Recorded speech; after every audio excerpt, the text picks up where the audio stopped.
Hi കൂട്ടുകാരെ, പുതിയൊരു വീഡിയോയിലേക്ക് എല്ലാവർക്കും സ്വാഗതം. വീട്ടിൽ കുറച്ച് എഗ് ഫ്രൂട്ട് വിളഞ്ഞ് നിൽക്കുന്നുണ്ട്. നമുക്കിത് പറിച്ചെടുക്കാം. പിന്നെ നമ്മൾ മുട്ടപ്പഴം എന്നൊക്കെ പറയാറില്ലേ, അതാണ് താഴത്താണ് നിൽക്കുന്നത്. കണ്ടോ, നമുക്കിത് പറിച്ചെടുക്കാം. പാകത്തിനാണ് നിൽക്കുന്നത്. കണ്ടോ,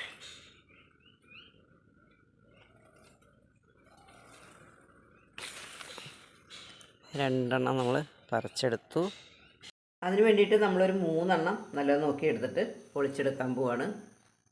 ഇതൊരു 3 എണ്ണം നമുക്ക് പൂവമ്പഴം ചേർത്ത് കൊടുക്കാം. എഗ് ഫ്രൂട്ട് പൊളിച്ച് കൊണ്ടുവന്നിട്ട് നമ്മളൊരു 3 എണ്ണം പൊളിച്ച് കഷ്ണങ്ങളാക്കി എടുത്തിട്ടുണ്ട്. ജാലിലേക്ക് ഇട്ട് കൊടുക്കാം. പൂവമ്പഴം നമുക്ക് ചേർത്ത് കൊടുക്കാം. ആവശ്യത്തിന് പഞ്ചസാര ചേർത്ത് കൊടുക്കാം. കുറച്ച് വെള്ളം ഒഴിച്ചു കൊടുക്കാം. അടിച്ചെടുക്കാം. നന്നായിട്ടൊന്ന് അരച്ചെടുത്തിട്ടുണ്ട്. ഒരു പാക്കറ്റ് പാൽപ്പൊടി ചേർത്ത് കൊടുക്കാം. തണുത്ത പാൽ ഒഴിച്ചു കൊടുക്കാം. ഒന്നുകൂടി ഒന്ന് അടിച്ചെടുക്കാം. നമുക്ക് ഗ്ലാസ്സിലേക്ക് ഒഴിക്കാം. അടിപൊളി ടേസ്റ്റിൽ നമ്മുടെ എഗ് ഫ്രൂട്ട് ജ്യൂസ് റെഡി ആയിട്ടുണ്ട്. എല്ലാവരും ഇങ്ങനെ ഒന്ന് തയ്യാറാക്കി നോക്കൂ. എല്ലാവർക്കും ഒരു നല്ല ദിവസം ആശംസിക്കുന്നു. Tata, bye bye.